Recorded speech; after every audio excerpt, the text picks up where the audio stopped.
This content features my AI-generated voice and an AI avatar. The content, opinions, and professional assessments are entirely my own and are based on my original materials. Using advanced technology allows me to bring you new content more quickly, more consistently, and even more up-to-date insights. Now enjoy watching and listening.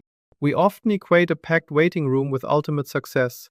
But have you ever felt that as your patient volume hits an all-time high, your personal fulfillment hits an all-time low?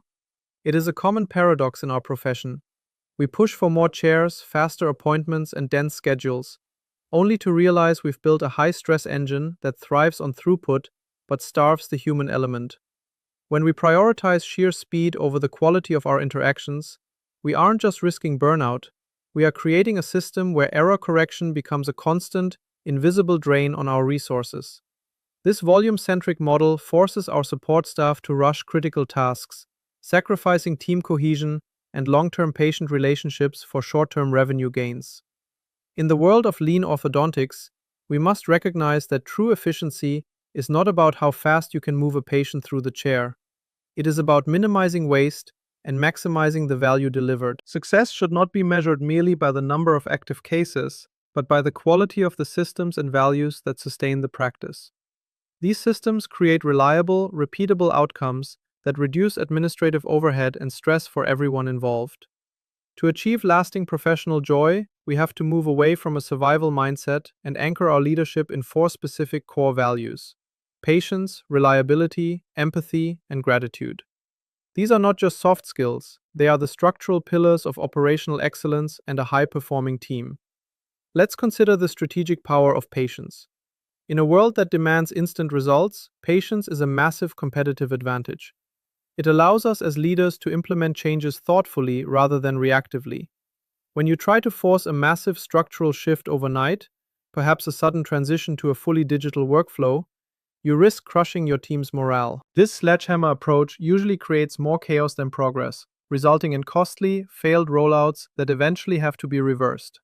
A lean leader understands the psychological safety required for a team to identify process flaws without fear of retribution, and that safety is only built through a patient, measured approach to management. Instead of a total overhaul, I advocate for the breadcrumb technique. You drop small pieces of information over time to prepare your team for evolution. This might involve scheduling short, focused training sessions over several weeks, rather than a single, exhausting 8-hour marathon. By being patient with the learning curve of your staff, you ensure that when you finally pull the trigger on a new initiative, it feels like a natural progression rather than a disruptive shock. This patience also translates to our clinical results. Rushing treatment compromises case quality and inevitably leads to more chair time spent correcting avoidable mistakes later. Patience in leadership allows innovation to take root properly, ensuring long-term practice efficiency. The second pillar is reliability, or the principle that a word is a word. The foundation of any high-performing system is trust, and that trust is built on consistency. Whether it is a promise made to a patient regarding their treatment timeline or a commitment to a staff member regarding their professional development, your reliability as a leader sets the standard for the entire practice. If you assign a complex task but never make time for the feedback you promised, you are breaking the system.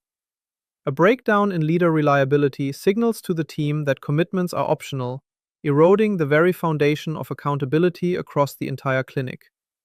Reliability also extends to how we manage our talent. Investing in people, even when it presents an initial financial burden, pays off in the form of a loyal, self-sufficient team. Funding advanced training for a clinical assistant is a concrete, reliable expression of support for their growth. Furthermore, our structured protocols are a direct expression of reliable operations. When appointment times, sterilization processes, and charting procedures are consistently followed, patients experience a predictable, high-quality service that reduces their anxiety and increases compliance. When your staff knows they can rely on your word, they are more willing to take the initiative needed to improve the practice from within. This stability is further amplified by empathy and gratitude. Empathy is the ability to understand and share the feelings of both the patient and the staff.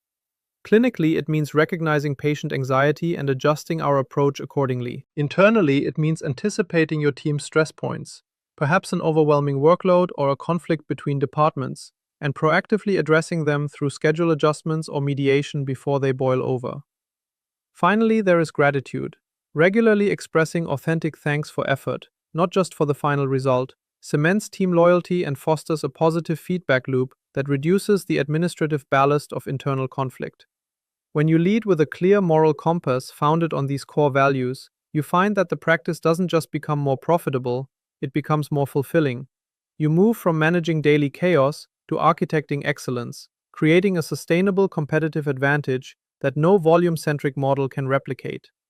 This value-driven approach is the ultimate foundation for a practice that functions on a disciplined autopilot, allowing you to reclaim your time and your professional passion. By anchoring your practice in these principles, you create a stable environment where both the team and the business can thrive. It is the only way to move beyond the volume trap and find true success in your clinical and entrepreneurial journey. Thank you for your time, and I'll see you in the next video.